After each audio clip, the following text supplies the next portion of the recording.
سارے کافر اکٹھے ہو کے آ گئے تھے، حضور کے گھر کا گھیرا ڈال لیا تھا کہ آج چھوڑیں گے نہیں، لیکن حضور ان کے سروں میں خاک ڈالتے گزر گئے۔ حفاظت اللہ نے اپنے محبوب کی ہے، بلکہ حضرت علی المرتضیٰ کو بستر پہ لٹایا، علی میرے بستر پہ سو جاؤ، امانتیں دے کہ تم بھی صبح آ جانا۔ حضرت علی بھی سو گئے، حضور کی حفاظت تو ہے ہی ہے، حضرت علی بھی سو گئے۔ جب صبح اٹھے تو انہوں نے دیکھا یہ تو علی المرتضیٰ ہے۔ اللہ اکبر، بڑے پریشان ہوئے کہ حضور کدھر گئے۔ اچھا، کسی نے حضرت علی سے پوچھا کہ تمہیں کیسے نیند آ گئی؟ ننگی تلواریں لیے وہ گھر کے ارد گرد تھے اور آپ چادر اوڑے سوئے تھے حضور کے مغالطے میں، وہ آپ کو بھی تو نقصان پہنچا سکتے تھے۔ تو حضرت علی نے کہا، حضور نے کہا تھا علی میرے بستر پہ سو جاؤ، صبح اٹھنا، امانتیں دینا اور مدینے آ جانا۔ مجھے یقین تھا سوؤں گا بھی، صبح اٹھوں گا بھی، امانتیں بھی دوں گا، مدینے بھی پہنچوں گا، اس لیے کہ حضور نے فرمایا ہے۔ جب حضور نے فرما دیا ہے تو پھر ہو کے رہے گا۔ جب حضور ہجرت کرتے ہوئے جا رہے تھے نا، 100 سرخ اونٹ حضور کی گرفتاری کے لیے نام رکھا ہوا تھا۔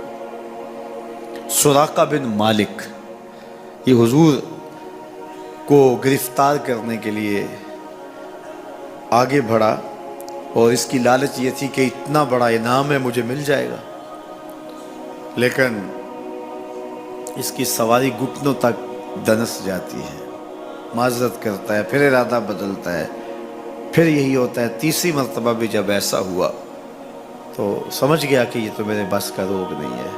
اب اسے پریشانی ہوئی کہ جو آج اس حالت کے اندر بھی اللہ کی اتنی تائید کے سائے تلے ہیں، تو کل جب یہ دوبارہ پلٹیں گے اور مکہ ان کے قبضے میں ہوگا تو پھر میرے ساتھ نہ جانے کیا سلوک ہوگا۔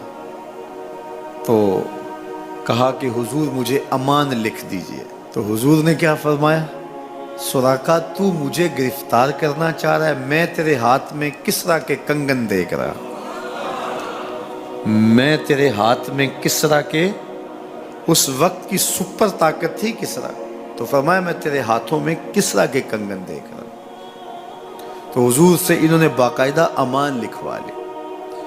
اللہ اکبر۔ حضرت عمر کا زمانہ ہے، ایک جنگ میں حضرت سراقہ بن مالک بھی تھے، تو کافر قلعہ بند ہو گئے، اور یہ جب ان کے اوپر حملہ آور ہوتے ہیں تو وہ اندر سے پتھر پھینکتے ہیں، فصیل عبور نہیں کی جاتی۔ تو سراقہ بن مالک کہنے لگے کہ مجھے آپ منجنیق میں ڈال کر کے ان کے قلعے کے اندر پھینک دو اور میں اندر سے جا کے دروازہ کھول دوں گا، تو پھر تم آ جانا۔ تو لوگوں نے کہا سراقہ کیا بول رہے ہو؟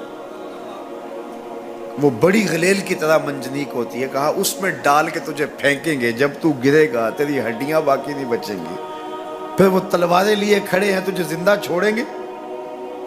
تو حضرت سراقہ نے کہا مجھے کچھ نہیں ہوگا، اس لیے کہ حضور نے کہا تھا تیرے ہاتھوں میں کسریٰ کے کنگن دیکھ رہا ہوں، ابھی تک کنگن نہیں آئے، جب تک کنگن نہیں آتے موت آ ہی نہیں سکتی ہے۔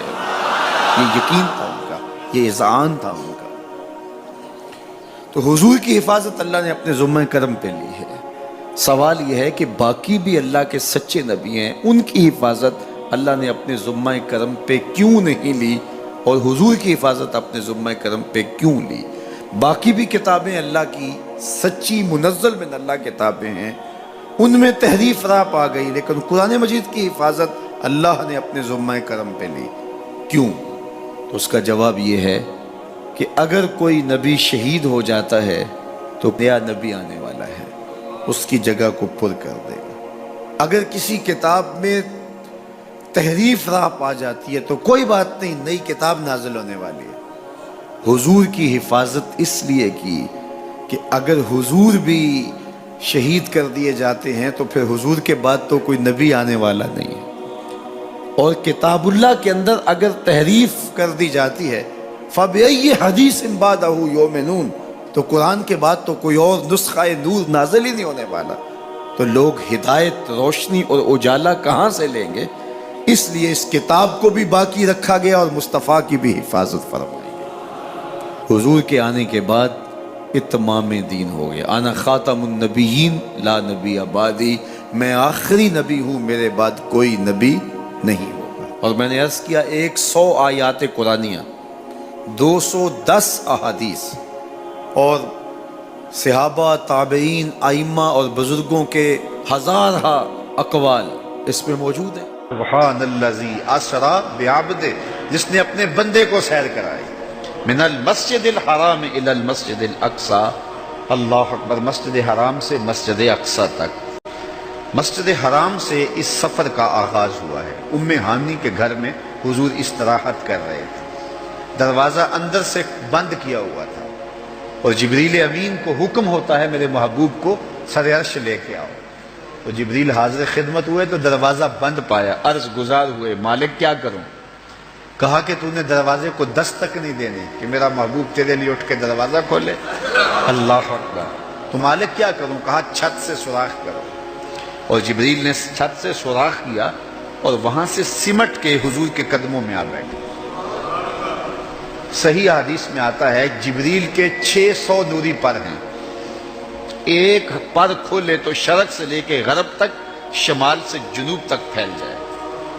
اور اتنے بڑے بڑے 600 پر، تو 600 پر جس جسم پہ ہوں گے وہ جسم کتنا بڑا ہوگا. معراج کی شب چھوٹے سے سوراخ سے آیا، دنیا کو بتایا کہ محبوبوں کے در پہ آئیں تو بڑے ہو کے نہیں، چھوٹے ہو کے آیا کرتے.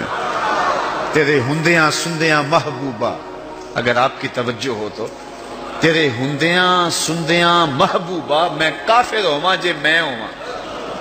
اپنے وجود کی جب تک نفی نہیں نہ کی جاتی کچھ ملتا ہی نہیں ہے. جبریل سمٹ کے حضور کے قدموں میں آ بیٹھا. محبوب اب بھی سوئے ہوئے. اللہ اکبر. تبارک اللہ، شان تیری تجھی کو زیبا ہے بے نیازی. کہیں پہ جوش لن ترانی، کہیں تقاضے وصال کے.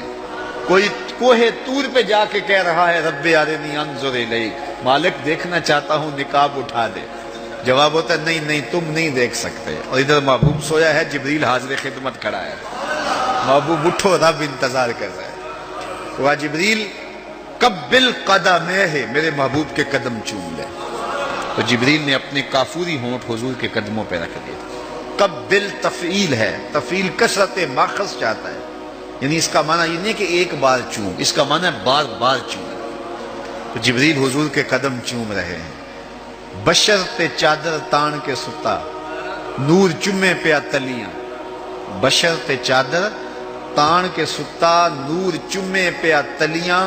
جس دی خاطر سجیاں ہویاں نے عرش بری دیاں گلیاں. بشرط اگے ود دا ہی جاوے، نوری رہ گیا تھلے. جس ویلے انہوں ود دیاں ویکھیا، آکے بلے بلے بلے. کوئی حد ہے ان کے عروج کی، بلغ العلاب کمال. حضور علیہ السلام کو ام ہانی کے گھر سے حتیم میں لایا گیا. صحیح حدیث ہے. حتیم میں لا کر حضور کے صدر انور کو چاک کیا گیا اور قلب اطہر حضور کے سینے سے نکال کر کے ایک تشتری میں رکھ کے آب زمزم سے غسل دیا گیا. اور حضور فرماتے ہیں یہ سارا منظر میں کھلی آنکھوں سے دیکھ رہا ہوں. حضرت امام بدر الدین عینی علیہ رحمہ عمدۃ القاری شرح صحیح بخاری کے اندر لکھتے ہیں کہ جو ہی حضور کے قلب اطہر کو دیکھا تو جبریل اش اش کر اٹھے. انہوں نے لفظ کیا کہے، قلب وقیع فیہ عینان تبصران و اذنان تسمعان. واہ واہ کیسا دل ہے جس میں 2 آنکھیں ہیں جو دیکھتی ہیں، 2 کان ہیں جو سنتے ہیں. حضور کا دل عام لوگوں کے دلوں کی طرح نہیں ہے. اعلیٰ حضرت نے جو قصیدہ سلامیہ لکھا ہے، جو عموماً مساجد میں نماز جمعہ کے بعد پڑھا جاتا ہے، تو اس میں آپ نے ایک تو حضور کے معجزات کا ذکر کیا ہے اور دوسرا اس قصیدہ سلامیہ میں حضور کے ایک ایک عضو بدن پہ سلام پڑھا ہے. کبھی انگلیوں پہ سلام، نور کے چشمے لہرائیں دریا بہیں، انگلیوں کی کرامت پہ لاکھوں سے. کبھی ہاتھوں پہ سلام، ہاتھ جس سمت اٹھے غنی کر دیا، موج بحر سماحت پہ لاکھوں سلام. کبھی بازوؤں پہ سلام، جن کو بارے 2 عالم کی پرواہ نہیں، ایسے بازو کی قوت پہ لاکھوں سلام. کبھی ہونٹوں کو سلام، پتلی پتلی گلے قدس کی پتیاں، ان لبوں کی نزاکت پہ لاکھوں سلام، کبھی حضور کے سر انور کو سلام جس کے آگے سرے سربراہ خم رہے، اس سرے تاج عزت پہ لاکھوں سلام۔ ایک ایک عضو بدن پہ سلام پڑا ہے، تو ایک ایک عضو پہ سلام پڑھتے پڑھتے جب اعلی حضرت حضور کے دل پہ آئے تو اعلی حضرت کا قلم رک گیا۔ اور اب اعلی حضرت کی یہاں بولی دیکھیے، یہاں آئے تو بولے دل سمجھ سے ورا، ایک ایک عضو کی بات کی ہے، احادیث بھی ملتی ہیں، اب حضور کے دل کے بارے میں کیا لکھوں؟ اعلی حضرت بولے دل سمجھ سے ورا، مگر یوں کہوں گنچائے راز وحدت پہ لاکھوں سلام۔ یہ اللہ کے رازوں کا امین ہے حضور کا قلب اطہر۔ اللہ اکبر، کائنات کی سب سے بڑی حقیقت حضور کا قلب اطہر، وہ دل جس میں خدا کے جلوے سموئے ہوئے۔ اللہ اکبر۔ حضور فرمایا تنام عینایا یا ولا ینام قلبی، لوگوں سنو، میری آنکھیں سوتی ہیں، میرا دل نہیں سوتا۔ اگر ویڈیو پسند آئے ہو تو لائک کریں، شیئر کریں اور سبسکرائب کریں۔